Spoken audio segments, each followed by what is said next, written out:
دوستو آج ہم چل رہے ہیں ایک ایسے ملک کی طرف جسے طلوع آفتاب کی سرزمین کہا جاتا ہے۔ یہ صرف ایک ملک نہیں بلکہ نظم، ترقی، تہذیب اور جدت کی علامت ہے۔ جاپان ایک ایسا معاشرہ ہے جہاں ہر کام سوچ، سلیقے اور اصولوں کے تحت کیا جاتا ہے۔ یہ قوم دنیا کی ان چند اقوام میں سے ہے جنہوں نے جنگ کی تباہی سے خود کو دوبارہ بنایا اور تاریخ کو حیران کر دیا۔ جاپان بحر الکاہل میں واقع ایک جزیرہ نما ملک ہے جو 68,000 سے زائد چھوٹے بڑے جزائر پر مشتمل ہے۔ اس کا رقبہ تقریباً 3,77,000 مربع کلومیٹر ہے، جو اسے دنیا کا 62واں بڑا ملک بناتا ہے۔ آبادی تقریباً 12 کروڑ ہے اور اس لحاظ سے یہ دنیا کا 12واں سب سے زیادہ آبادی والا ملک ہے۔ دارالحکومت ٹوکیو دنیا کا سب سے بڑا اور مصروف ترین میٹروپولیٹن شہر ہے۔ دوستو جاپانی لوگ بے حد مہذب، محنتی اور نظم و ضبط کے پابند ہوتے ہیں۔ وہ وقت کی قدر کرتے ہیں، دوسروں کے جذبات کا خیال رکھتے ہیں اور خاموشی کو طاقت مانتے ہیں۔ معاشرتی سطح پہ اتحاد اور صفائی کا تصور بچپن سے ان میں رچا بسا ہوتا ہے۔ یہی مزاج ان کے ہر شعبے میں ترقی کی بنیاد ہے۔ قدیم جاپان ایک زرعی معاشرہ تھا جہاں خاندان، مذہب اور بادشاہت کی گہری جڑیں تھیں۔ شینٹوئزم اور بدھ مت دو بڑے مذہب تھے۔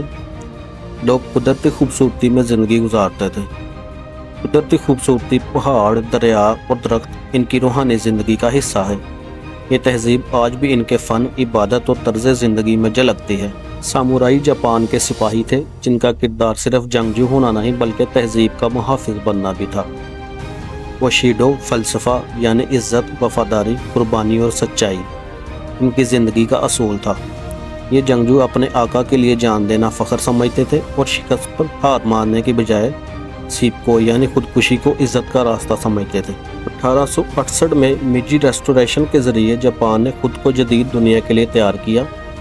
جاگیرداری ختم کی گئی، فوج جدید بنائی گئی، مغربی تعلیم، طب اور سائنس کو اپنایا گیا، صنعتی ترقی کی بنیاد رکھی گئی اور جاپان ایک زرعی ملک سے صنعتی طاقت میں بدلنے لگا۔ یہی وہ وقت تھا جب جاپان دنیا کی نظروں میں ابھرنے لگا۔ 1945 میں ہیروشیما، ناگاساکی پر ایٹمی بم گرائے گئے، لاکھوں لوگ جاں بحق ہو گئے، شہری مٹی کا ڈھیر بن گئے۔ دنیا نے تاریخ کی سب سے بڑی تباہی دیکھی، مگر جاپان نے بدلہ لینے کی بجائے تعمیرات کا راستہ اپنایا۔ یہی فیصلہ اس قوم کی بصیرت کا واضح ثبوت تھا۔ جنگ کے بعد جاپان نے آئین میں جنگ کو ترک کر دیا۔ اب ان کے پاس مکمل فوج نہیں، صرف دفاعی افواج ہیں۔ انہوں نے ساری توانائی تعلیم، تحقیق، صنعت اور اخلاقیات پر لگا دی۔ اسی اصول نے جاپان کو ترقی کا ماڈل بنا دیا جس کی تعریف آج دنیا کرتی ہے۔ 1950 سے 1980 کے درمیان جاپان نے صنعتی ترقی میں دنیا کو پیچھے چھوڑ دیا۔ اسے جاپان کا اکنامک میریکل کہا جاتا ہے۔ گاڑیوں، الیکٹرانکس، مشینری اور جدید ٹیکنالوجی میں جاپان دنیا کا قائد بن گیا۔ یہ ترقی صرف دولت کی نہیں بلکہ معیار اور اخلاص کی تھی۔ دنیا کے مشہور ترین کمپنیاں جیسے ٹویوٹا، ہونڈا، سونک، پیناسونک، کینک، یہ سب جاپانی برانڈز ہیں۔ یہ صرف کمپنیز نہیں، جاپانی مہارت، ایمانداری کی نمائندگی۔ یہاں ہر چیز معیار، وقت اور دیانتداری کے اصول پر تیار کی جاتی ہے۔ یہی وجہ ہے کہ دنیا کی بڑی بڑی کمپنیاں آج جاپان میں ہیں اور جاپانی چیزیں دنیا میں ایک نمبر مانی جاتی ہیں۔ جاپان میں تعلیم صرف کتابوں تک محدود نہیں۔ اسکولوں میں پہلے 3 سال بچوں کو صرف اخلاق، صفائی اور ذمہ داری سکھائی جاتی ہے۔ اساتذہ کو معاشرے میں عظیم مقام حاصل ہے۔ تعلیم کا مقصد انسان بنانا ہے، صرف امتحان دے کے پاس کروانا نہیں۔ جاپان دنیا کے صاف ترین ملکوں میں شامل ہے۔ یہاں سڑکوں پر کوڑا نہیں ہوتا اور نہ ہی کچرے دان ہوتے ہیں۔ لوگ اپنا کوڑا خود اٹھاتے ہیں۔ بچے اسکول میں خود صفائی کرتے ہیں تاکہ احترام اور محنت کا سبق سیکھ سکیں۔ جاپان کی پہچان بلٹ ٹرینز ہیں جو دنیا کی سب سے تیز اور محفوظ ٹرینیں ہیں۔ یہ صرف ٹرانسپورٹ نہیں، وقت کی قدر کی علامت ہے۔ چند سیکنڈ کی تاخیر پر بھی مسافروں سے معذرت کی جاتی ہے۔ یہاں وقت کو سب سے قیمتی چیز مانا جاتا ہے۔ جاپانی کھانے اور ذائقہ خوبصورتی کا ایک الگ ہی امتیاز رکھتے ہیں۔ سوشی، رامن، بینٹو باکس اور ٹیمپورا صرف کھانے نہیں، فن ہے۔ ہر ڈش خوبصورتی سے سجائی جاتی ہے۔ غذا میں صحت، توازن اور سادگی کا خیال رکھا جاتا ہے۔ یہی وجہ ہے کہ جاپانی لوگ سب سے زیادہ لمبی زندگی جیتے ہیں۔ جاپانی روبوٹ ٹیکنالوجی میں دنیا سے کئی قدم آگے ہیں۔ اسپتالوں، ہوٹلوں، فیکٹریوں اور گھروں میں روبوٹس انسانی مددگار بن چکے ہیں۔ مصنوعی ذہانت آٹومیشن جاپانی زندگی کا حصہ بن چکی ہے۔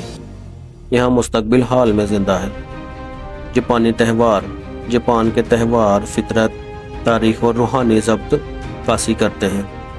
چیری بلاسم کا موسم، آتش بازی کی تقریبات اور گولڈن ویک سب جاپانی تہذیب کا حصہ ہیں۔ یہ تہوار ان کے قدرتی حسن، خوش اخلاقی اور خاندانی روایات کو زندہ رکھتے ہیں۔ جاپانی زبان کے بیسیکلی 3 مطلب مانے جاتے ہیں۔ ان کا مطلب ادب، سادگی، فطرت سے جڑا ہوتا ہے۔ جاپانی روحانیت اور فلسفہ بیان کرتے ہیں۔ ادب ان کی زندگی کی گہرائیوں کی عکاسی ہے۔ کھیل اور جسمانی تربیت، سومو ریسلنگ جاپان کا قومی کھیل ہے۔ اس کے علاوہ کراٹے، جوڈو، بیس بال اور فٹ بال بھی بے حد مقبول ہے۔ کھیل کے ذریعے نظم، خود اعتمادی اور توازن سکھایا جاتا ہے۔ یہی جاپانی نوجوان کی جسمانی اور اخلاقی صحت کی بنیاد ہے۔ سادگی، کم خرچی، توازن اور فطرت سے محبت جاپانی طرز زندگی کی بنیاد ہے۔ اوکیناوا میں دنیا کے سب سے زیادہ عمر رسیدہ افراد بستے ہیں۔ یہاں کا فلسفہ اکیگائی یعنی زندگی کا مقصد ہر فرد کی سوچ میں شامل ہے۔ جاپانی خواتین جدید تعلیم، معاشیت اور خاندانی نظام میں اہم کردار ادا کر رہی ہیں۔ وہ بینک، یونیورسٹی، سائنسی اداروں اور ٹیکنالوجی کمپنیوں میں نمایاں مقام رکھتی ہیں۔ اگرچہ کچھ روایتی رکاوٹیں موجود ہیں، مگر جاپانی خواتین مسلسل ترقی کی جانب گامزن ہیں۔ خاندان میں وہ تربیت، صفائی اور ثقافتی اقدار کی اصل معمار ہوتی ہے۔ جاپانی بچے بچپن سے ہی نظم، خود انحصاری اور صفائی سیکھتے ہیں۔ انہیں اسکولوں میں خود کلاس روم صاف کرنا سکھایا جاتا ہے۔ انہیں چھوٹے چھوٹے کاموں کی ذمہ داری دی جاتی ہے، جیسے لنچ باکس ترتیب دینا، قطار میں چلنا۔ یہی تربیت مستقبل میں ایک ذمہ دار شہری پیدا کرتی ہے۔ جاپان میں بزرگ افراد کو بے حد عزت دی جاتی ہے۔ وہ خاندانی فیصلوں کا حصہ ہوتے ہیں اور ان سے رہنمائی لی جاتی ہے۔ ریٹائرمنٹ کے بعد بھی انہیں تنہا نہیں چھوڑا جاتا، بلکہ خاندان ان کی دیکھ بھال کو فرض سمجھتا ہے۔ یہی وجہ ہے کہ جاپان میں بزرگ افراد خوشی اور مطمئن زندگی گزارتے ہیں۔ جاپان زلزلوں کے لحاظ سے دنیا کے خطرناک ترین علاقوں میں شامل ہے، مگر یہاں قدرتی آفات سے نمٹنے کا نظام اتنا مؤثر ہے کہ جانی نقصان کم سے کم ہوتا ہے۔ عمارتیں زلزلہ پروف ہوتی ہیں، ہنگامی منصوبہ بندی ہر ادارے میں موجود ہوتی ہے۔ یہ ان کی سائنسی سوچ اور حکمت عملی کی بہترین مثال ہے۔ جاپان میں فطرت سے محبت ہر جاپانی کے دل میں بسی ہوئی ہے۔ یہاں درختوں کی کٹائی محدود، ریسائکلنگ عام اور توانائی کے متبادل ذریعے استعمال کیے جاتے ہیں۔ لوگ پانی، بجلی اور کاغذ تک فضول استعمال نہیں کرتے۔ یہ ماحول دوست طرز زندگی دنیا کے لیے ایک نمونہ ہے۔ جاپانی گھروں میں لکڑی، بانس اور کاغذ جیسے قدرتی مواد استعمال کیے جاتے ہیں۔ گھروں میں سادگی، جگہ کا بہترین استعمال اور روشنی کا خاص خیال رکھا جاتا ہے۔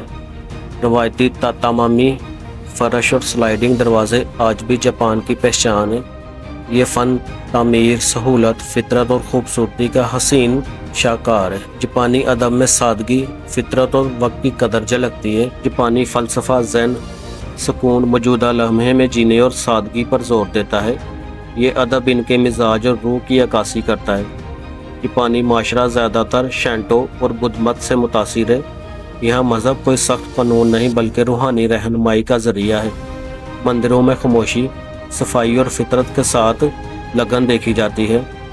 لوگ روحانیت کو ذاتی سکون کے لیے اپناتے ہیں، نہ کہ دوسروں پر تھوپتے ہیں۔ جاپان میں قانون سخت ہیں، عمل کیا جاتا ہے۔ جرائم کی شرح دنیا میں سب سے کم ہے۔ پولیس ایمانداری سے کام کرتی ہے اور عدالتی نظام شفاف ہے۔ یہاں ہر فرد قانون کی عزت کرتا ہے اور قانون سب کے لیے برابر ہے۔ جاپان صرف ایک ترقی یافتہ ملک نہیں بلکہ ایک زندہ سبق ہے۔ تباہی، جنگ، زلزلے اور قدرتی آفات کے باوجود یہ قوم جھکی نہیں بلکہ پہلے سے زیادہ بلند ہو کر کھڑی ہوئی۔ اگر جاپان کر سکتا ہے تو ہم کیوں نہیں؟ کیا ہم اپنی تقدیر بدلنے کا حوصلہ رکھتے ہیں؟ دوستو، یہ تھی جاپان کی کہانی، ایک ایسا ملک جس نے ہمیں سکھایا کہ محنت، نظم و ضبط اور اصول پسندی قوموں کو کہاں سے کہاں پہنچا سکتی ہے۔ اگر آپ کو یہ معلوماتی ویڈیو پسند آئی ہو، لائک کریں، ہمارے چینل کو سبسکرائب کریں اور بیل آئیکن کو ضرور دبائیں۔ کمنٹس میں ہمیں بتائیں کہ اگلا سفر کس ملک کا ہونا چاہیے۔ تو ملتے ہیں ایک نئی دنیا، ایک نئی تہذیب اور حیرت کے ساتھ۔ تب تک کے لیے اللہ حافظ۔ دنیا کو جاننے کا شوق زندہ رکھیں اور دنیا گھومنے کا شوق زندہ رکھیں۔ دوستو، یہ ہمارا آج پھر اپنی ویڈیو پہ وائس اوور کا ایک نیا تجربہ، نیا ایکسپیرینس تھا۔ وائس اوور میں ہونے والی غلطیوں کی ہم آپ سے معذرت چاہتے ہیں۔ اللہ حافظ۔